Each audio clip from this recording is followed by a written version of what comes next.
That seat is for my real daughter. Get out. My dad said that to me, at his retirement party, in front of 80 people, and then he pushed me. I hit the hardwood floor in a navy blue dress that used to belong to my mother. She'd worn it to her last anniversary dinner before the cancer took her. I wore it that night to honor my father. I didn't know it would be the night he denied I existed. But what my dad didn't know, what nobody in that room knew, was that the real daughter he'd just handed my seat to had been stealing from him for 8 months, and my husband had the proof in his jacket pocket. Before I go on, please take a moment to like and subscribe, but only if this story hits close to home. Drop your location and local time in the comments. I'd love to know where you're listening from. My name is Heather, I'm 31, and this is the story of the night I almost lost my father forever. Let me take you back to 3 years before that party, the day everything started to fall apart. My dad, Richard Purcell, spent 35 years as a foreman at a manufacturing plant outside of Dayton, Ohio. He punched in at 6, punched out at 4, and spent his Saturdays dragging me around construction sites in steel-toed boots 2 sizes too big for my feet. He'd point at a beam and say, "See how that carries the load, Heather? Everything holds up something else." I was 9 years old, and I had no idea what he was talking about, but I listened. And years later, I became a structural engineer, and I finally understood what he'd been teaching me all along, that the things you can't see are the things keeping everything standing. My mom, Linda, was an ER nurse. She worked nights so she could be home when I got off the school bus. She smelled like antiseptic and lavender, and she sang off-key while she cooked, and she made our tiny kitchen feel like the warmest room in any house I've ever been in since. She and Dad built their life around a small oak table he'd made by hand the year I was born. 3 chairs, 1 for each of us. No one extra, no one missing, Dad used to say. Mom was diagnosed with pancreatic cancer when I was 11. She died 14 months later. I was 12. Dad didn't fall apart, at least not where I could see it. He kept going to work. He kept making dinner. He kept sitting at that oak table, in his chair, across from mine. Mom's chair stayed empty. I never asked him to leave it that way. He just did. For 3 years after she died, it was just the 2 of us. And the silence in that house was heavy, sure. But it was ours. Then Dad told me he'd met someone. He said she'd never replace Mom. I believed him. Victoria Ashford walked into our lives wearing a cream-colored cashmere wrap and a smile so practiced it could have been licensed. She was pretty, polished, divorced, and she had a daughter named Brooke who was 2 years younger than me. Dad introduced them over dinner at the house, our house, and Victoria brought a bottle of wine that probably cost more than everything in our refrigerator combined. I'll give her credit. In the beginning, she tried. She asked about my classes. She complimented the curtains Mom had picked out. She even offered to teach me how to drive, which Dad thought was generous. I said no thank you. I already had my permit. They got married when I was 15. Small ceremony. Victoria wore ivory. I wore the black dress Mom had bought me for 8th grade graduation because it was the only formal thing I owned. Nobody said anything about it. Within 6 months, things started to shift. Small things. Victoria replaced the oak table with a marble-top dining set. "Something more modern," she said. Dad agreed. The old table went to the garage. The first Thanksgiving after the wedding, I came downstairs and my chair, the one Dad had carved my initials into when I was 8, was gone. "We needed a matching set," Victoria said, smoothing a linen napkin across the new marble. Brooke moved in full-time around then. She took the guest room, which Victoria redecorated with sage wallpaper and a new vanity. Brooke was 13, chatty, eager. She called my dad Dad from the first week, and my dad, who hadn't cried once since my mother's funeral, got misty-eyed and hugged her at the dinner table. The new dinner table. I watched from the kitchen doorway and didn't say a word. That was my first mistake. I left for college at 18. Clemson, structural engineering, full ride on academic merit. Dad drove me to campus, helped me carry my boxes, and stood in the parking lot for a long time after I told him I'd be fine. Victoria stayed home. She said she had a migraine. Every time I came back for a break, something else had changed. Mom's photos migrated from the living room wall to the hallway, then to a shelf in the basement. Her recipe box disappeared from the kitchen counter. Her garden, the one she'd planted with coneflowers and black-eyed Susans the spring before she got sick, was pulled up and replaced with ornamental grasses that didn't bloom. My bedroom became Victoria's yoga studio. When I asked where my things were, she pointed to 3 cardboard boxes in the garage, stacked next to Dad's old oak table. We needed the space, sweetheart. Brooke's doing online classes and she needed a quiet room. Brooke already had a quiet room, but I didn't argue. That was the pattern. Victoria would take something small, frame it as practical, and Dad would go along because fighting about curtains and chairs felt beneath him. He was a foreman. He solved real problems, load-bearing problems. He didn't have the bandwidth for domestic politics. I met Marcus at a structural engineering conference when I was 25. He was a forensic accountant, presenting on construction fraud investigations. We talked for 3 hours about how numbers lie and how buildings don't.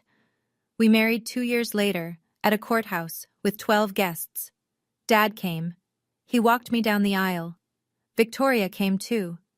She developed a headache around the toasts, and they left before we cut the cake. The last time my father looked me in the eye, we were standing outside that courthouse. He squeezed my hand and said, "Your mom would have liked him." That was 4 years ago. 3 years before the retirement party, I was managing a bridge inspection in Tennessee when Christmas crept up on me. The project was behind schedule. The contractor had cut corners on the expansion joints, real load-bearing issues, the kind that kill people. And I couldn't leave until the county signed off on the remediation plan. I called Dad on December 23rd to explain. Voicemail. I left a message. "Hey Dad, I'm stuck on a job site. I'm so sorry I can't make it home for Christmas. I'll come in January. I love you. Merry Christmas." No callback. I figured he was disappointed. I texted him Christmas morning. No reply. I called again New Year's Day. Voicemail. I called the landline. Victoria answered. Her voice was cool and flat. "Heather, your father said he doesn't want to talk right now. I think you should respect that." So I did. I gave him space. I called again the next week, and the week after that, and every week for the next 3 years. 147 calls, 42 texts, not a single response. I never stopped trying. But I also never drove to the house and demanded answers. Twice I tried. Victoria met me at the door both times, arms crossed, same line. "He doesn't want to see you, Heather. Please stop making this harder than it has to be." I could have pushed past her. I could have caused a scene. But something in me wouldn't beg. If my father wanted to cut me out, I'd let him. It would wreck me, but I'd let him. That was my pride talking. And Victoria knew exactly how to use it. 8 weeks before the retirement party, Marcus got a phone call from a number he didn't recognize. A woman's voice, older, careful. "Is this Marcus Purcell? I'm Donna Webb. I work in benefits administration at your father-in-law's company. I need to talk to you about some paperwork." Marcus didn't tell me. Not yet. The invitation arrived in my work email, not from Victoria, not from Dad, but from the company's event coordinator, a mass email to every employee's family contacts. "You are cordially invited to celebrate the retirement of Richard Purcell, 35 years of dedicated service, Willowbrook Country Club, Saturday 6 p.m., black tie optional." I stared at that email for 20 minutes. Marcus came into the kitchen, saw the screen, and sat down across from me. "You should go," he said. "He hasn't spoken to me in 3 years." "Which is exactly why you should go. This might be the only chance to see him in a room full of people." Something in the way Marcus said it, a room full of people, struck me as deliberate. But I didn't press him on it. I was too busy deciding what to wear. I chose the navy blue dress, Mom's dress. She'd worn it to her 20th wedding anniversary dinner, the last one before her diagnosis. It was simple. Boat neck, three-quarter sleeves, hem just below the knee. I'd had it taken in at the waist, but the fabric was still hers. The silk still carried the faintest smell of her perfume if I buried my face in the shoulder. I wore it for Dad, because Mom couldn't be there, and I wanted some part of her in the room. Marcus drove. Willowbrook Country Club sat at the end of a long private drive. Stone columns, golf course stretching into the dusk, valet parking. Inside, crystal chandeliers, linen tablecloths, a podium with a mounted photograph of Dad shaking hands with the company's CEO. Everything gleaming and expensive and staged. I found the seating chart near the entrance. My eyes scanned the head table. Richard Purcell, Victoria Purcell, Brooke Ashford. 3 senior colleagues. My name wasn't anywhere. Aunt Janet had been placed at the farthest table from the front, near the kitchen doors. I should have turned around right there. But I'd spent 3 years wondering whether my father still remembered my name. I needed to hear it from him, even if the answer destroyed me. Victoria met us just inside the foyer. She wore a charcoal Hermes scarf draped over a fitted black dress, and her smile landed on me like a camera flash, bright, blinding, and gone in a second. "Oh, Heather, I didn't think you'd actually come." "The invitation said family," I replied. "Of course." She touched my elbow and steered us through the main hall, not toward the head table, not toward Dad. She guided us to a two-top near the back wall, the kind of table they set up when they've run out of room, wedged between a pillar and the service corridor. No nameplate, no centerpiece, just 2 chairs and a breadbasket. I sat down. Marcus sat across from me. Neither of us touched the bread. From there I could see my father. He was already seated at the head table, a Cartier watch catching the light on his wrist, a gift from Victoria for their 10th anniversary. Brooke sat at his right side, leaning into him, her hand resting on his arm. She wore a blush-colored cocktail dress and a Tiffany pendant, and her hair fell in perfect curls like she'd come straight from a salon. She looked like a daughter. She looked like she belonged. Dad glanced in my direction. For 1 second, our eyes met across the room. I waited for something. Recognition, guilt, confusion, anything. He turned away. Back to Brooke. Back to the table where my name didn't exist. A hand squeezed my shoulder. Aunt Janet. She'd crossed the entire room to reach us, weaving between tables with her reading glasses still on her head. She leaned down and whispered, close enough that I felt her breath on my ear. "I'm glad you came, honey. There are things you need to know." She squeezed my hand, and 4 words dropped into the space between us like stones into water. They changed his papers. Before I could ask Janet what she meant, Victoria took the podium. She tapped the microphone twice and the room settled into silence. "Good evening, everyone. Tonight, we celebrate the most incredible man, husband, and father I've ever known, Richard Purcell." Applause. Victoria smiled. Behind her, a projector screen blinked to life with a slideshow. 35 years of Dad's career compressed into 100 photographs. Dad on the factory floor. Dad shaking hands with executives. Dad at company picnics. And then the family pictures started. Victoria and Richard at a vineyard. Brooke and Richard at a football game. Victoria, Brooke, and Richard posing on the porch of the house I grew up in. Photo after photo after photo. Not one image of me. Not one image of my mother. 35 years of my father's life, and Linda Purcell had been edited out entirely. As if she'd never existed. As if I'd never existed. Victoria turned back to the crowd. "And I want to give a special recognition to Richard's daughter, Brooke, his pride and joy, who has followed in his footsteps and made him so proud." Brooke stood up from the head table and gave a little wave. People clapped. I felt Marcus's hand tighten around mine under the table. A man approached us during the applause. Gray-haired, khakis, company polo. Phil. He'd worked with Dad for 20 years. He looked at me with furrowed brows. "Aren't you Heather? Rick talked about you all the time, showed us your college graduation photo, your engineering license. What happened?" I opened my mouth, but nothing came out. I didn't know what had happened. That was the worst part. I had spent 3 years constructing an explanation. Dad was angry, Dad needed space, Dad moved on, and none of it held anymore. "I don't know," I said, "but I'm here to find out." The slideshow ended. The waitstaff began circulating with entrees. Conversations resumed. Victoria returned to the head table and placed her hand on Dad's shoulder like a claim stake. I set my napkin on the table and stood up. Marcus looked at me. "Are you sure?" I didn't drive 4 hours to eat bread rolls in a corner.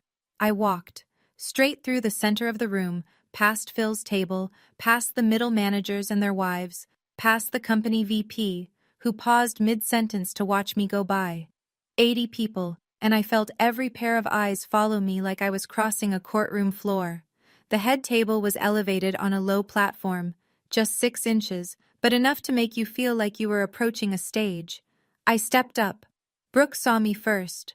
Her smile faltered.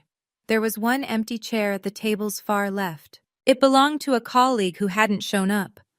I stood beside it and rested my hand on the back. "Dad." Richard looked up. His jaw tightened. "It's been 3 years," I said. "Can we talk?" Silence at the head table. Victoria leaned in and whispered something to Richard. I couldn't hear it, but I watched his expression harden. Whatever she said reinforced the wall she'd spent 3 years building. Dad pushed his chair back and stood up.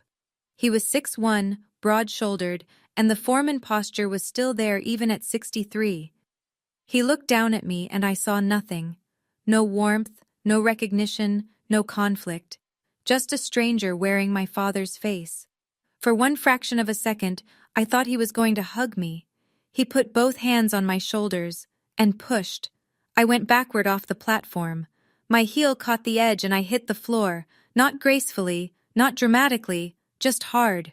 My hip struck the polished hardwood. The seam of Mom's dress split along the hem with a sound like a whisper tearing in half. "That seat is for my real daughter." Dad's voice carried across the entire room. "You lost the right to sit here when you turned your back on this family. Get out." I was on the floor, looking up at my father. And behind him, Brooke slid into the empty chair. My chair, the one I'd walked across the room to reach, and settled into it like she'd been waiting for this moment. "It's okay, Dad," she said, resting her hand on his arm. "She can't hurt you anymore." 80 people, colleagues who'd known my dad for decades, family friends, the company VP. Nobody moved, nobody spoke. Forks hovered. Conversations died mid-syllable. The entire room held its breath and chose silence. I sat on that floor and felt the cold hardwood through the fabric of my mother's dress. The torn hem pooled around my knee. My clutch had fallen open beside me, and there, half spilled onto the floor, was a photograph. Me at 5 years old, sitting on my dad's shoulders at one of his construction sites. Hard hat on my head, grinning so wide my eyes disappeared. He was laughing. I carried that photo everywhere. I didn't cry. I stared up at the man who'd taught me how buildings stand, and I saw something terrible in his face. Certainty. He was certain he was right. Victoria had spent 3 years making sure of that. I put my palms flat on the floor and started to push myself up. 1 step from the door. That's how close I was to walking out of that room and never coming back. Then I heard a chair push back, and it wasn't mine. It was Marcus. I was still on one knee when Marcus stood up from our corner table. He didn't rush. He buttoned his suit jacket, a single precise motion, and adjusted his cuffs. I'd seen him do that 100 times before presentations at his firm. It was his tell. It meant he was about to lay something out in a way that left no room for argument. Victoria noticed him first. I watched her eyes track his movement across the room, and something flickered behind her expression. The briefest crack of alarm, filled in immediately with a hostess smile. "Marcus," she called out, her voice pitched for the room to hear. "I think it's best if you take Heather home. She's had a long night." Marcus didn't look at her. He walked past the center tables, past Phil, past the murmuring guests who couldn't decide whether to stare or pretend nothing was happening. He walked straight to me and offered his hand. I took it. He pulled me up. He looked at the torn hem of Mom's dress, and his jaw tightened, and for 1 second, I saw something cross his face that wasn't calm at all. He set it aside. He steadied me, then turned toward the head table, toward my father. "Mr. Purcell." His voice was conversational. Not loud, not aggressive. The tone you'd use in a conference room, not a confrontation, but every syllable carried. "I'm Marcus, your daughter's husband. The daughter you just pushed to the floor." Richard's face reddened. "I don't have anything to say to you. Take her and leave." "I understand, sir. But before we go, I have one question." Marcus paused. "When was the last time you personally picked up your phone and checked your messages?" Richard blinked. "What?" "It's a simple question, sir." Victoria stood up so fast her chair scraped the platform. "Marcus, this is not the time or place." "Actually, Mrs. Purcell," Marcus said, still looking at Richard, "this is exactly the time and place." "Okay, I need to pause here for a second, because at that moment, I was ready to leave. I was ready to let my father have the life Victoria had built around him. But Marcus had been sitting at that corner table, quiet the whole evening, holding something in his jacket pocket that nobody in the room knew about. Something that would change everything. Before I tell you what happened next, if this story has hit you somewhere personal, hit that like button. And if you've ever had someone stand up for you when nobody else would, tell me about it in the comments. Now let me tell you what Marcus did. While Marcus stood at the head table, Victoria's recovery was almost beautiful in its precision. She turned to the room, palms open, voice warm and apologetic, the gracious hostess managing an unfortunate scene. "Everyone, I'm so sorry about this disruption. Please, enjoy your dinners. This is Richard's night." She placed her hand on Dad's shoulder and leaned down. The table microphone caught her whisper. "See? I told you she only comes around when she wants something." Dad nodded, but his hand was gripping his napkin hard enough to whiten his knuckles. He'd just shoved his daughter in front of every colleague he'd ever respected. I could see the adrenaline draining out of him, leaving behind something that looked a lot like doubt. Brooke filled the silence. She leaned into Richard and said, loudly enough for the surrounding tables, "I'm here, Dad. I'll always be here." She rubbed his arm, and a few guests offered sympathetic smiles in their direction, the dutiful daughter comforting the beleaguered father. The narrative was holding.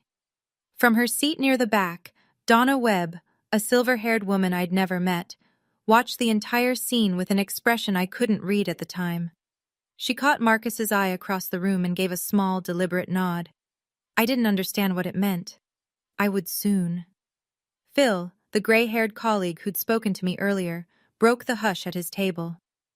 "That was wrong, Rick." His voice was low but firm. "That girl drove 4 hours to be here." Dad didn't answer. Victoria pressed on, lifting her champagne glass. "To Richard, and to the family that chose to stay." A scattering of glasses rose, polite, uncomfortable. The kind of toast people drink to because refusing would require a courage nobody in that room had summoned yet. Nobody except Marcus. Victoria stepped down from the platform and crossed the room toward me. She moved with the precision of someone who has rehearsed their exits. Chin up, smile set, heels clicking a clean rhythm on the hardwood. She stopped 3 feet from where I stood near the coat check, smoothed her Hermes scarf, and lowered her voice. "Heather, sweetie, I think it's best if you leave quietly. You've already embarrassed your father enough for one evening." "I embarrassed him?" He pushed me to the floor. "Because you showed up uninvited to a private family event. If you really loved your father, you would have respected his wishes." "His wishes? Or yours?" Her smile didn't waver, but her eyes went flat. "Let me be very clear. Richard has made his decision. His retirement, his benefits, his house, everything is taken care of. You are not part of that plan. She paused, adjusting her tone the way you'd adjust a thermostat, carefully, precisely. Walk away gracefully, or I will make sure everyone here knows exactly what kind of daughter you've been. I should have walked away. Every rational bone in my body told me to turn around, get in the car, and drive 4 hours home. But something she'd said, his benefits, his house, everything is taken care of, landed wrong. It sounded less like a wife protecting her husband and more like an investor protecting a portfolio. What kind of daughter calls her father every week for 3 years and never gets an answer? I said. Victoria's face changed.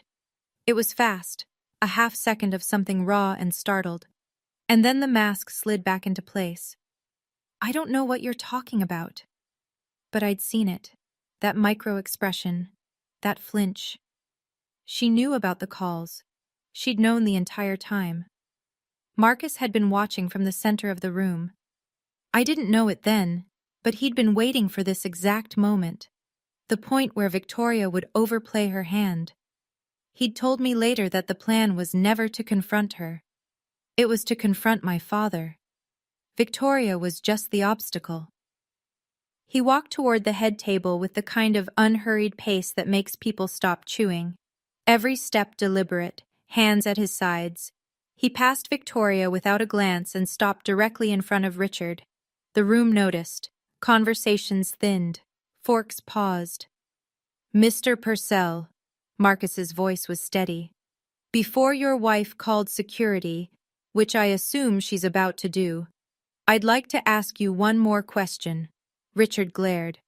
I told you to leave. I heard you, and I will.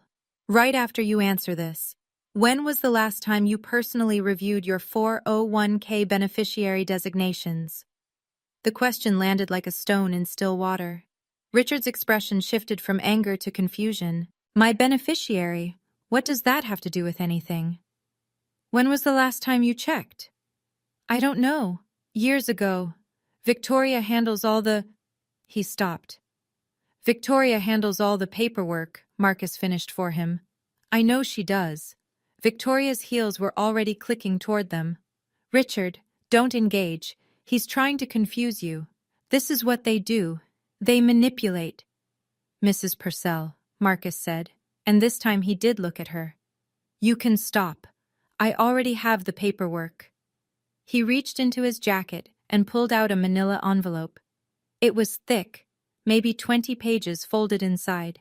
He set it on the table in front of Richard with the same care you'd use to place a document in front of a judge.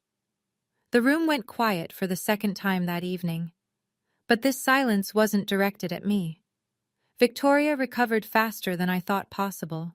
She pivoted, physically and strategically, and placed herself between Marcus and Richard, her hand on her husband's arm, her body angled to block the manila envelope from his line of sight. Richard, listen to me. They're trying to ruin your night. This is your retirement. 35 years, and they want to turn it into some kind of courtroom drama. She looked at the nearest guests with wide, wounded eyes. I'm so sorry, everyone. Heather has always been difficult. We've tried everything. A few people at the surrounding tables shifted in their seats. One woman reached out and patted Victoria's arm. The narrative was tipping back in her direction. I stood near the coat check, watching Marcus hold his ground while Victoria performed the most convincing act of victimhood I'd ever seen. I felt the fight draining out of me. She was too good at this. Then I noticed something. Marcus had set the manila envelope on the table, and it had opened slightly from the weight of its contents. Inside, I could see 2 documents, forms of some kind, set side by side. Different fonts, different dates.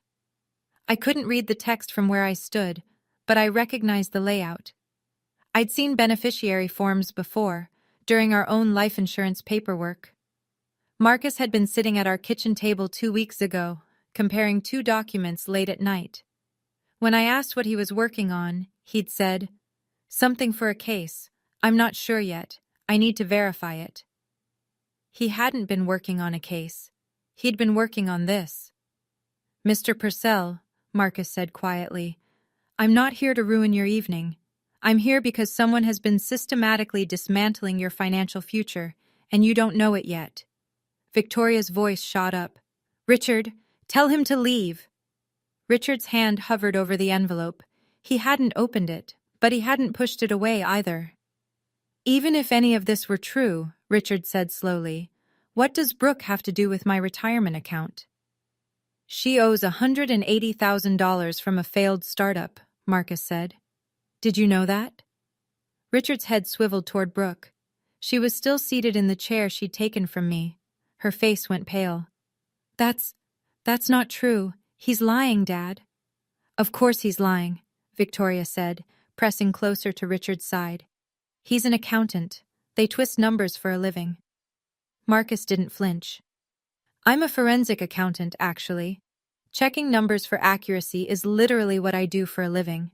I spend my days identifying when financial documents have been altered." He let that hang for a moment. "Sir, can I show you what's in this envelope? That's all I'm asking. 60 seconds of your time." The room had gone so quiet I could hear the ice shifting in water glasses 3 tables away.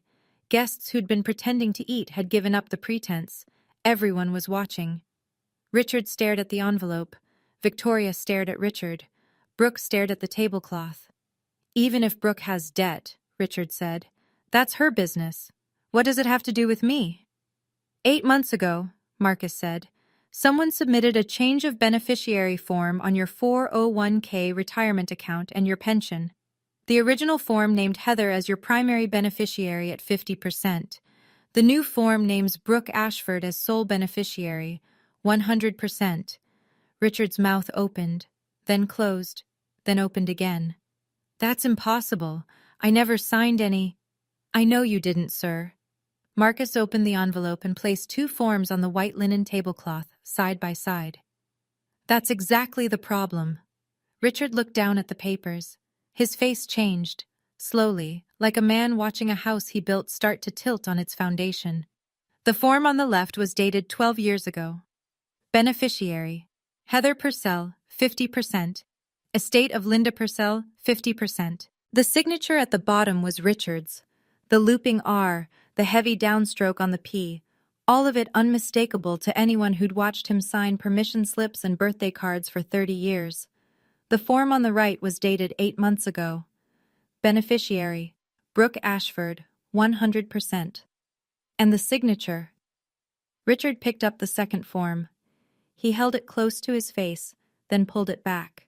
His lips moved like he was sounding out letters. "This isn't my signature. The R is wrong. I always loop the R. This is straight. I've never written my R like that."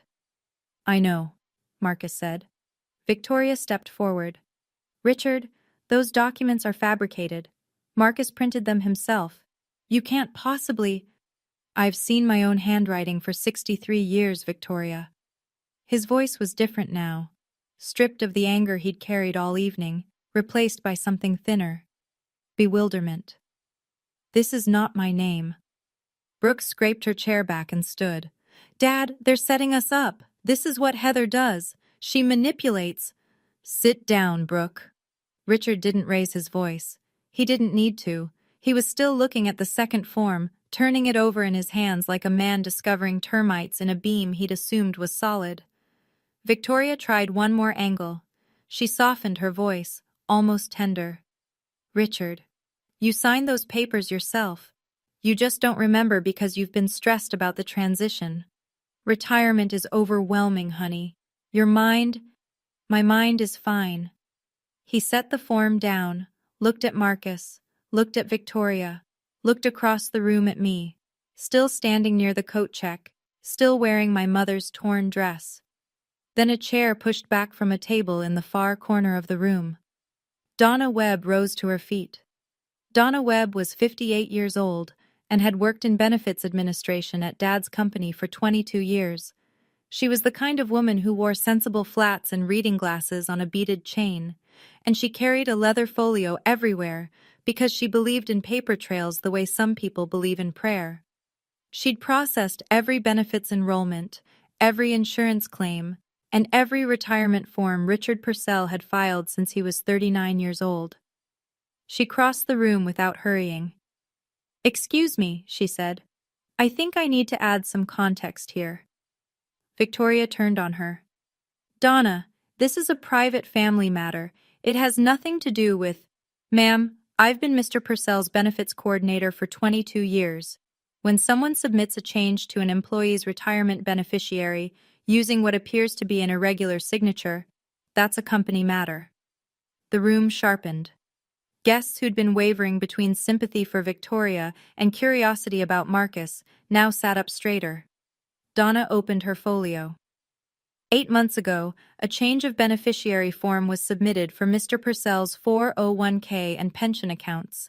It arrived via email, which is unusual because in 22 years, Mr. Purcell has never once submitted paperwork electronically. He always came to my office in person.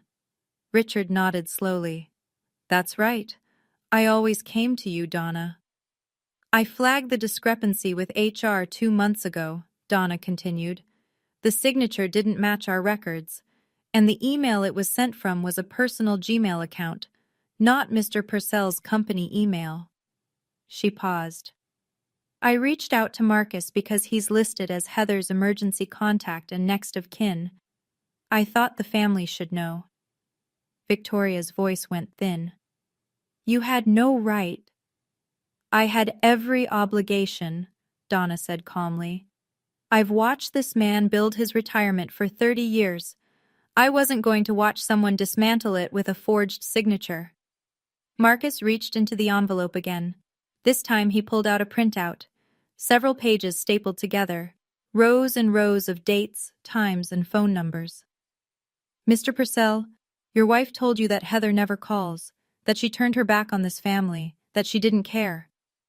Marcus set the printout next to the beneficiary forms. "These are Heather's phone records from the past 3 years, obtained directly from her carrier. 147 outgoing calls to your phone number, 42 text messages, every week, sometimes twice a week, for 36 consecutive months." Richard picked up the printout. His finger moved down the columns, call after call after call. The dates lined up like a drumbeat, every Sunday, almost without exception. That can't be right," he said. "My phone never rang. I never saw—" "Check your phone, sir," Marcus said gently. "Right now. Go to settings. Then blocked contacts."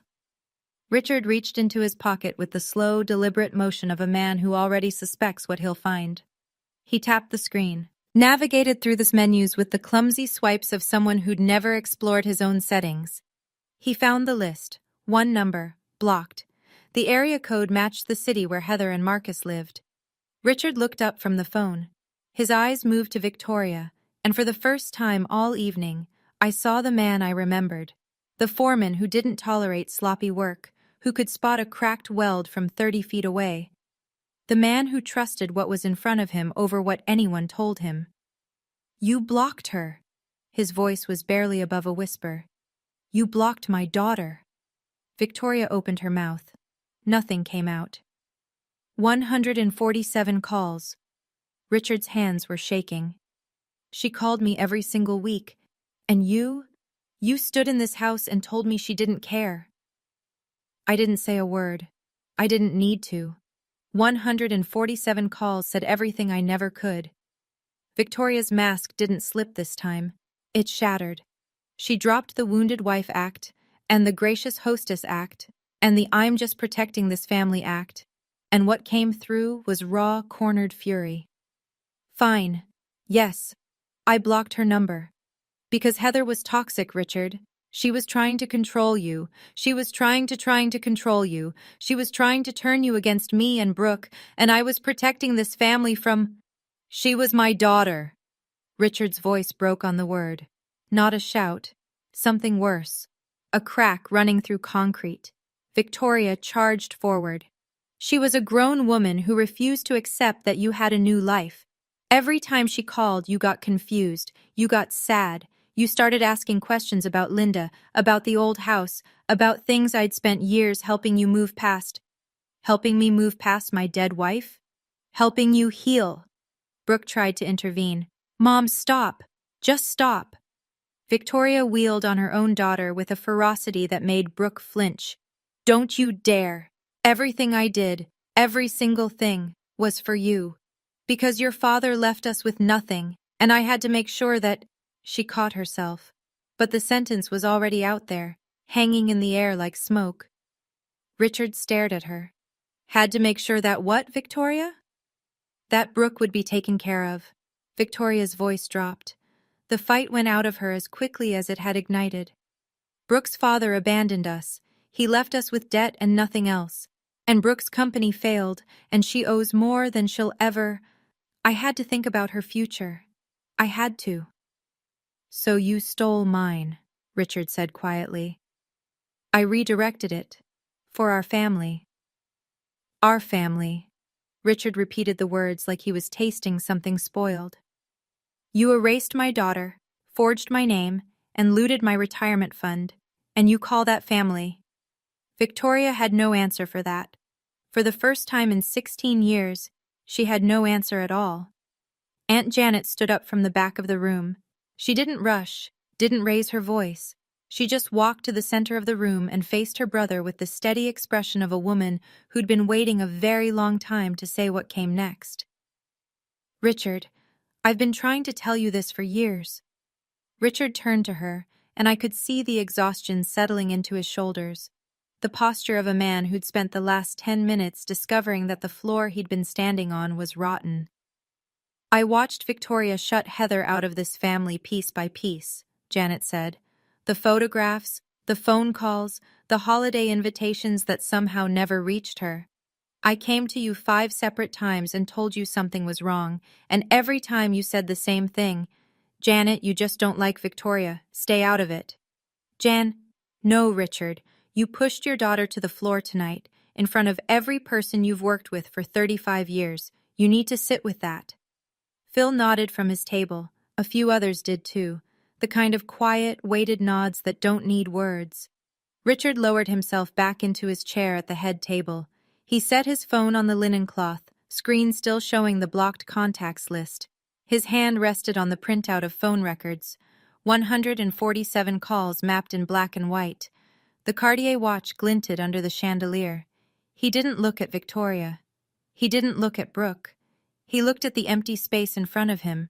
The space where the retirement speech should have lived, where the champagne toasts and the proud family portrait should have happened. All of it gone, replaced by paper trails and silence. Janet's voice carried across the still room. I loved you enough to keep trying, Richard, but Heather loved you enough to call 147 times when you never picked up. Think about which one of us gave up. At that point, my father was sitting in the same chair he'd pushed me away from, staring at his phone like he was seeing it for the first time.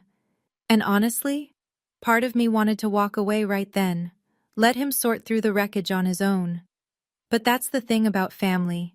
The people who hurt you the deepest are the ones whose apology would mean the most. So what happened next? Did Richard finally see it all clearly? Or did Victoria find one last lie to save herself? Stay with me. Richard stood up from the head table. He moved slowly, like someone walking through water, fighting current with every step. He stepped off the platform and crossed the ballroom floor. Victoria called after him. Richard, where are you going? Richard! He didn't turn around. 80 people watched my 63-year-old father walk the length of that room, past the tables of colleagues, past the champagne flutes and the linen napkins and the framed portrait of himself shaking hands with the CEO, past all of it. He stopped in front of me.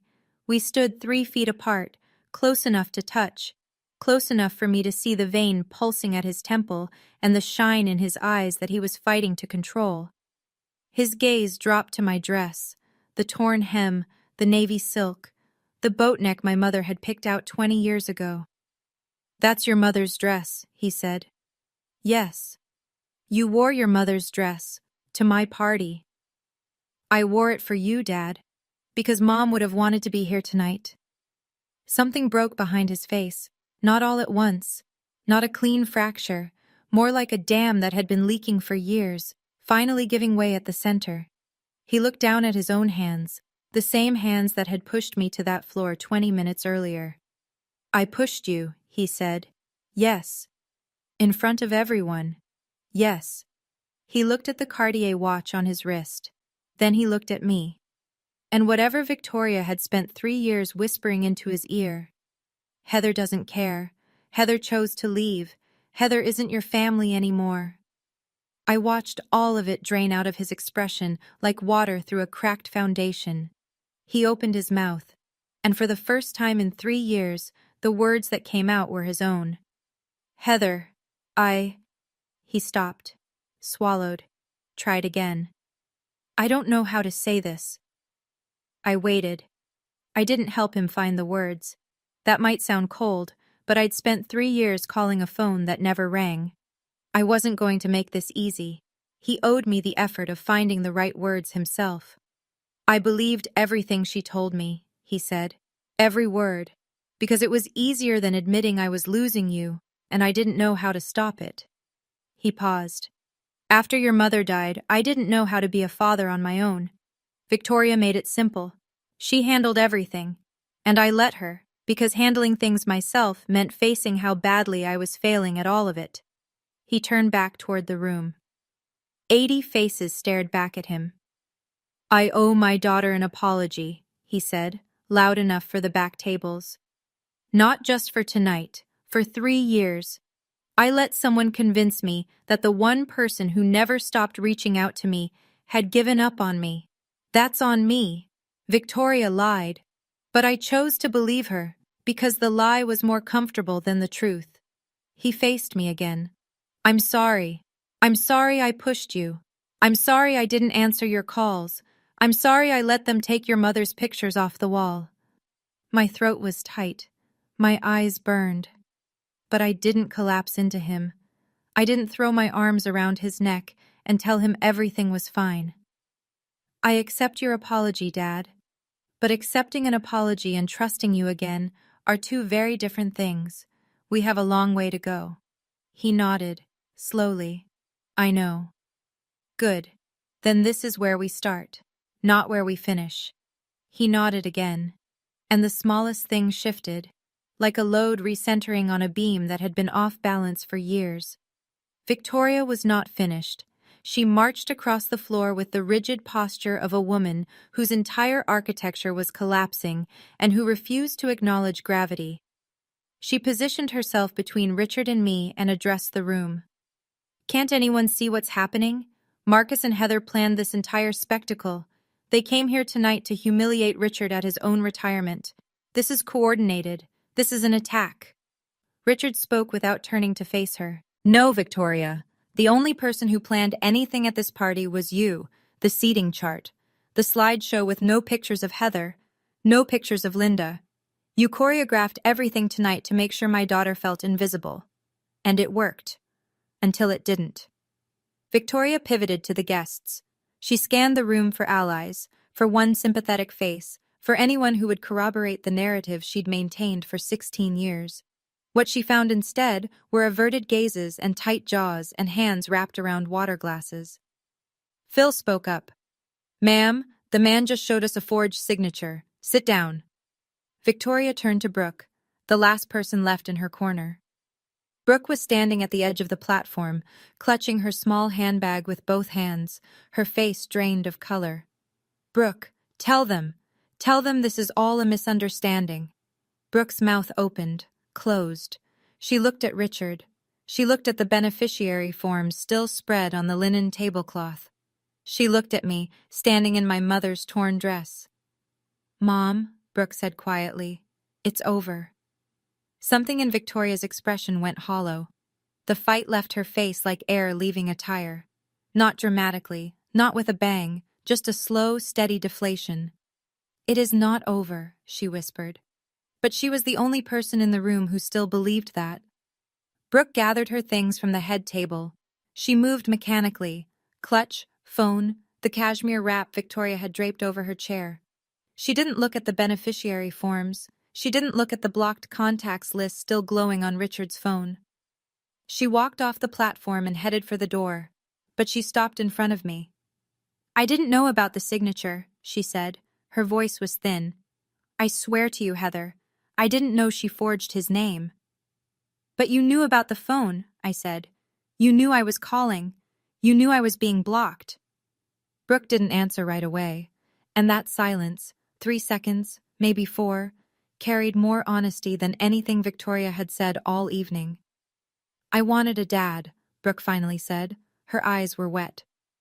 "My real father left when I was 6, moved to Portland with his girlfriend and never looked back. Richard was the first person who ever," her voice cracked. "He made me feel like I mattered." I understood that. I understood it completely. And understanding it didn't make me less angry, but it made my anger more precise. "I understand wanting a father, Brooke, but you don't get one by erasing someone else's daughter." She held my gaze for a long moment, then she nodded, a small, tight movement, and walked toward the exit. Victoria called after her, sharp and desperate. "Brooke! Brooke!" Brooke pushed through the double doors and didn't look back. Around the room, a shift was happening, the slow, collective exhale of 80 people processing what they'd just witnessed. A few of Richard's colleagues stood up and drifted toward him. Handshakes, quiet words. Donna moved to Marcus's side and nodded once, the kind of nod that meant the job is done. I didn't hate Brooke. I hated what she'd allowed to happen. There's a difference. And it was one she'd have to sort out on her own. Victoria stood alone at the head table. The chair beside her was empty, Brooke's seat. The chair on the other side was empty, Richard's. The linen tablecloth still held the 2 beneficiary forms, the phone records, the remains of a celebration that had turned into something else entirely. Richard faced her from across the room. "Victoria, I think you should go home." "This is my party too, Richard." "No, this was supposed to be my retirement, 35 years of my life, and you turned it into a stage for your scheme. Go home, we'll talk tomorrow, with a lawyer present." Victoria picked up her clutch, a Chanel bag, black quilted leather with gold hardware. She adjusted the Hermes scarf around her neck. She drew herself up to her full height and surveyed the room one last time. 80 people who'd spent the evening watching her performance unravel, stitch by stitch. She walked toward the exit. Her heels struck the hardwood in a slow, measured rhythm, the only sound in the entire ballroom. At the door, she stopped and turned back. She looked directly at me. Not at Richard, not at Marcus. At me. There was no pretense left. No warmth, no strategy, no practiced grief. Just fury. Pure, unfiltered, 16 years in the making fury. I looked back at her.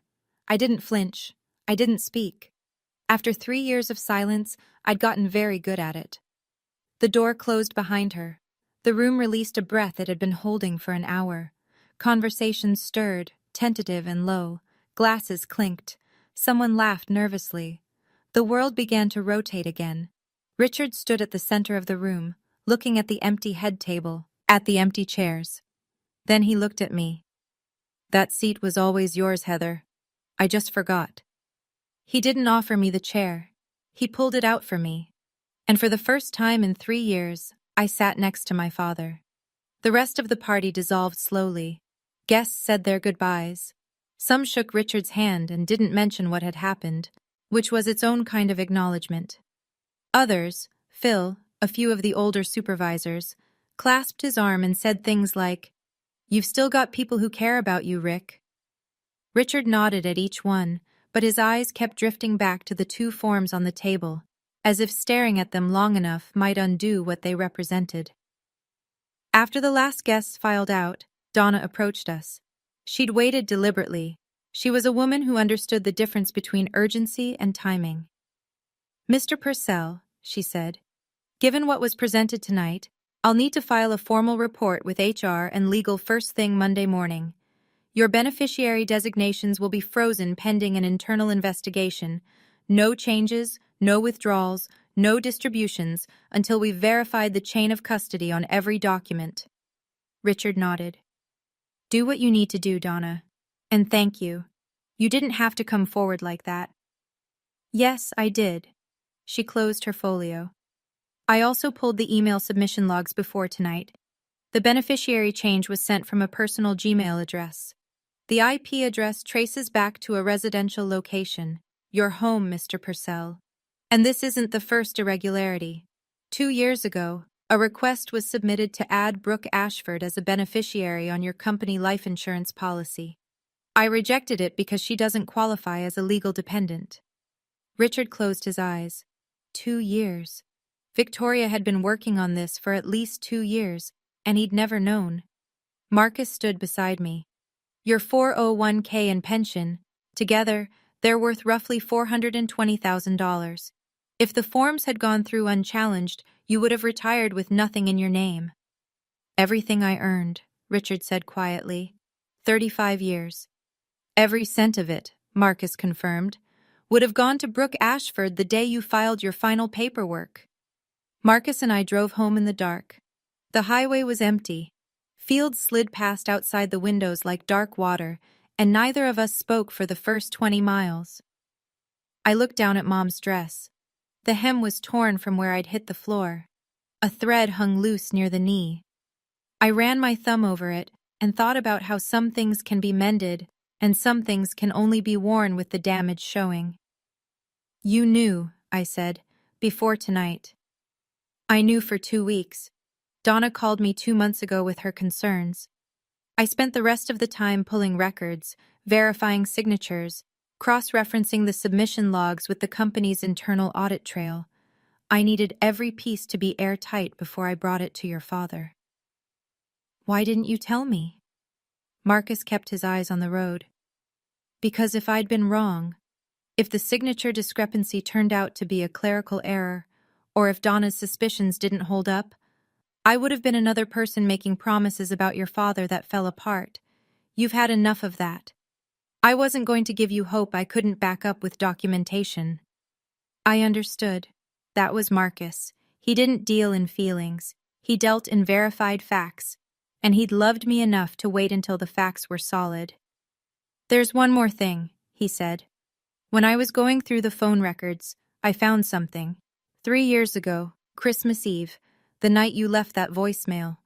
You also sent a text. I remembered. Merry Christmas, Dad.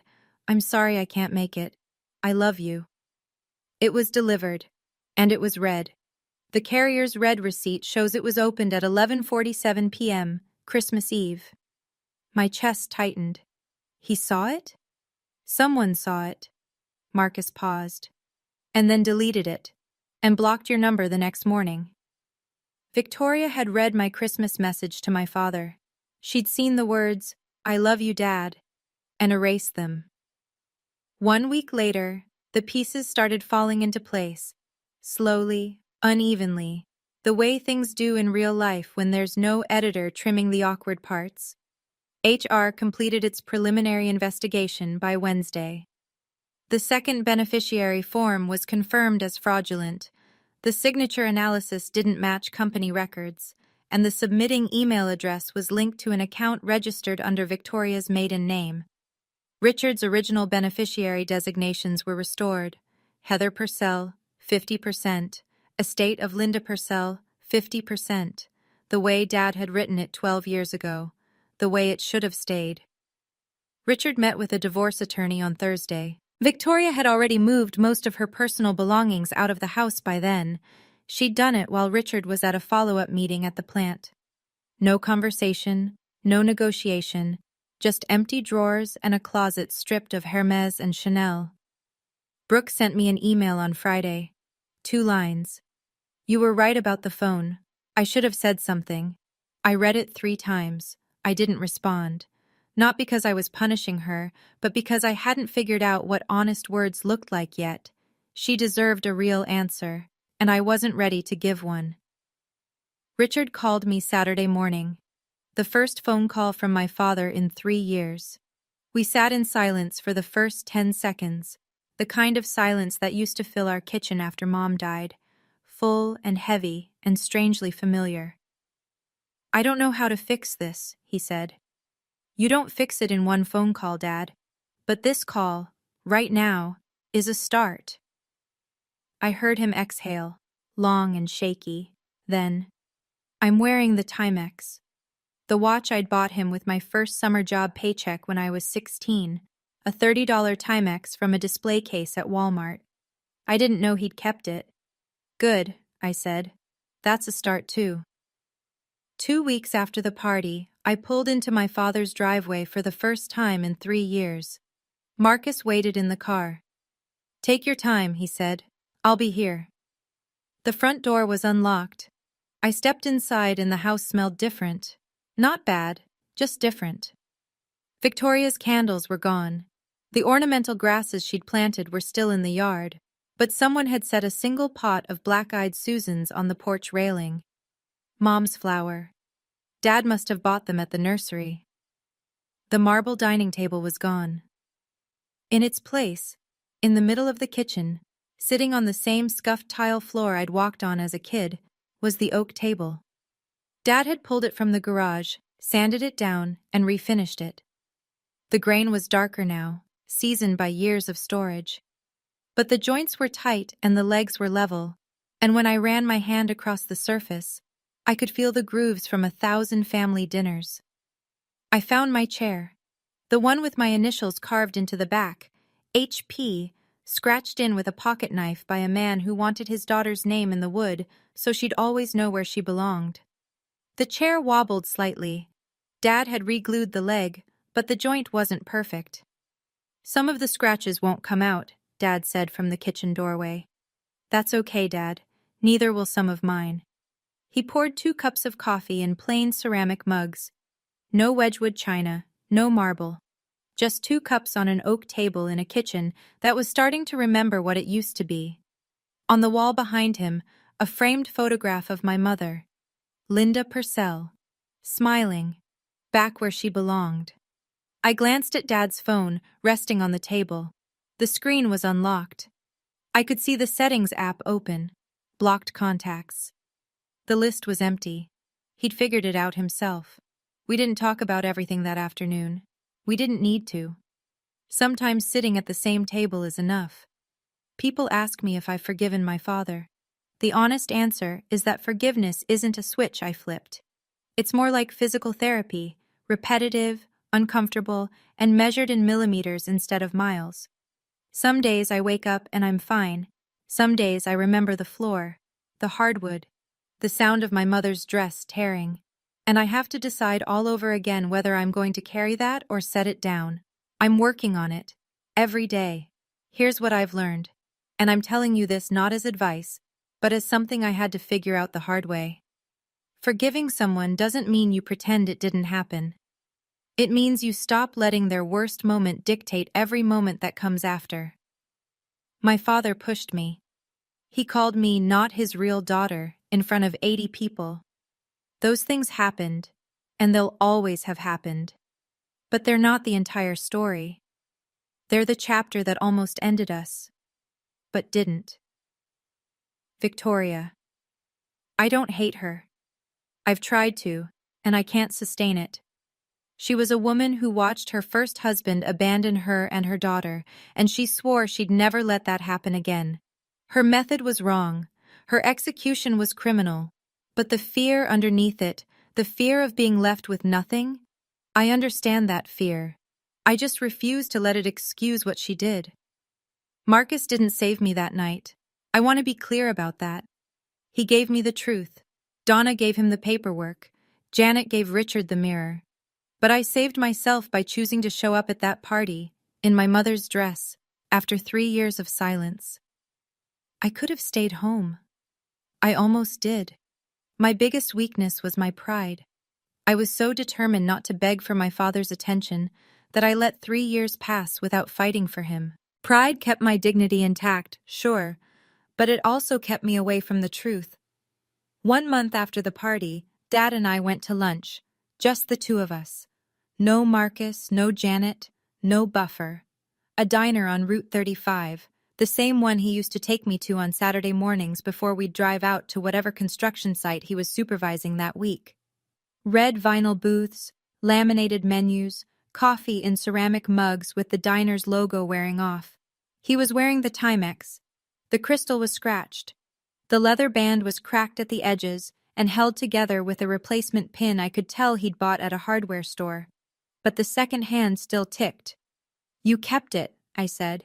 "It was in my dresser drawer, under the Cartier box." He turned the watch over in his hand. "I think I always knew which one meant more." We ordered the same thing, 2 fried egg sandwiches and black coffee, the way we used to when I was 10, and pretending to like coffee because he drank it. We talked about small things, the weather, a new bridge project I was consulting on in Virginia, his plans for retirement, actual plans now, not the ones Victoria had engineered. He wanted to build furniture again, maybe refinish the porch. He didn't mention Victoria. I didn't push. Near the end of the meal, he set down his fork and looked at me with the focused attention of a man who'd spent a month rehearsing a sentence. "Your mom would have been proud of you, Heather." "She would have been proud of you too, Dad, for waking up." He nodded, picked up his coffee, took a sip, and we sat there in a vinyl booth in a diner that hadn't been renovated since the 90s, drinking bad coffee, and it was the best meal I'd had in years. The most expensive watch in the world can't buy back the time you've wasted, but a $30 Timex can remind you to stop wasting what's left. Here's where everyone ended up. Victoria. The divorce finalized 4 months later. Under Ohio law, assets obtained through fraud aren't subject to equitable division, so she received no portion of Richard's retirement fund. The company's legal team referred the forged beneficiary form to local authorities. Whether charges would be filed was still pending when I recorded this. Victoria moved in with her sister in Columbus. I haven't spoken to her since the party, and I don't plan to. Brooke. She's paying down her startup debt on a structured repayment plan. No safety net from Richard, no redirected pension, no shortcuts. She sent me a second email about 2 months after the first. It was longer. She didn't ask for forgiveness. She described what it was like growing up without a father, and how that loneliness made her willing to look the other way when her mother crossed lines. I read it. I still haven't replied. I'm not sure I will. But I kept it. Donna Webb. She retired the same quarter as Richard. HR gave her a commendation for identifying the beneficiary irregularity. The official language was exemplary diligence in protecting employee retirement assets. She and Dad still talk. She sends him articles about 401k management that he pretends to read.